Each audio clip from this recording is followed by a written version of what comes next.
Senator Francis Tolentino, Sentol, magandang umaga po. Ay, magandang umaga po sa inyong dalawa at sa mga taga-subaybay ng inyong programa. Ito po si Senator Tolentino. Po, dalawang bagay lang po. Una, paki-update nyo nga po kami. Ano ba nangyari doon sa naging pagdinig natin ukol doon sa mga troll farm? Ang balita po namin kanina, may mga kakasuhan na raw po, Sen.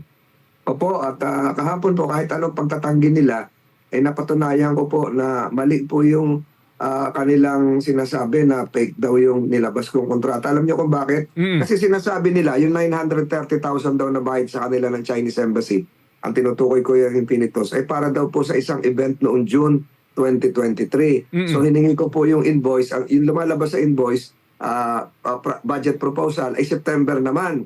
Ang nakalagay naman po doon sa budget proposal ay pambili raw po ng mga face shield, face mask at mga antigen dahil may event sila. Eh sabi ko wala na ho COVID noong September 2023. Open na po ang ating mga public places, hotel, mga eskwelahan. So talaga nagsinungaling po sila. So kakasuhan po sila, perjury at marami pa hong ibang kaso. Sino po mag-file ng kaso, Sen? Yung sa perjury po, Senado po yun. Yung sa ibang kaso po, National Bureau of Investigation. Pero sa ngayon po, sa mga oras na ito, tuloy pa rin ba ang operation nila at paano po ang kanilang operation? Kahapon po ay napaamin ko sila na may nakapaskil pa ho sa pintuan, nag-hire pa ho ng mga additional workers nila. Requirement po nila, hindi nila tinanggi. Eh kailangan ko, ikaw gusto maging empleyado, at least may 200 followers ka sa TikTok.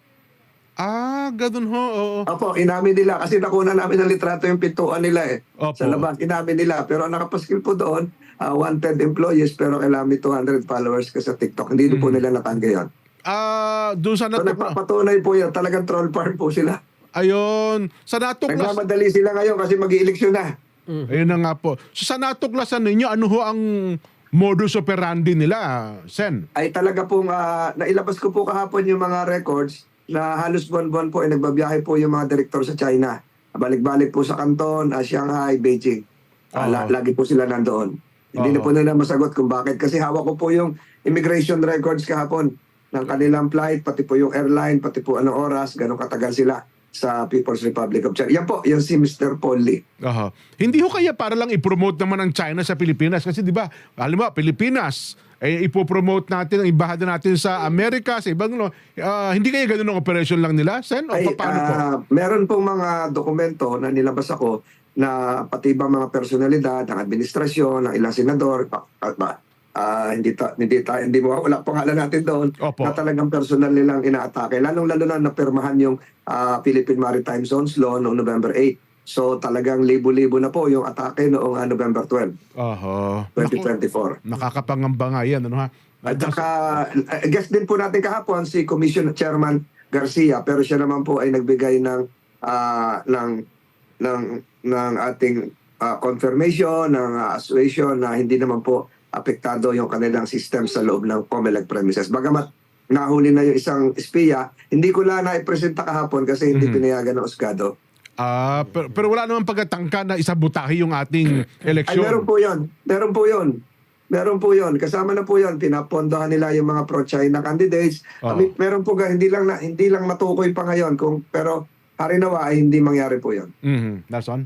Kumusta naman po ang last stretch na tayo ng kampanya, Sentol? Ano ba ang mga activities pa natin? Ako po ngayon ay papunta pa ng Bicol. Kagabi po ay magkasama kami ng ni Yorme sa Maynila at umikot din po tayo ng Laguna. So last stretch na po ito. At tayo po muli ay nakikiusap sa ating mga kababayan. Sana maalala niyo po si Senator Tolentino. Naalala ko lang, Nelson, pati mga estudyante, mayroon kayong panukala na taasan yung subsidiya sa mga eskwelahan po ng locally funded. Yes po, Sentol. Gawa po ng marami po ngayon. May ginawang batas po kami.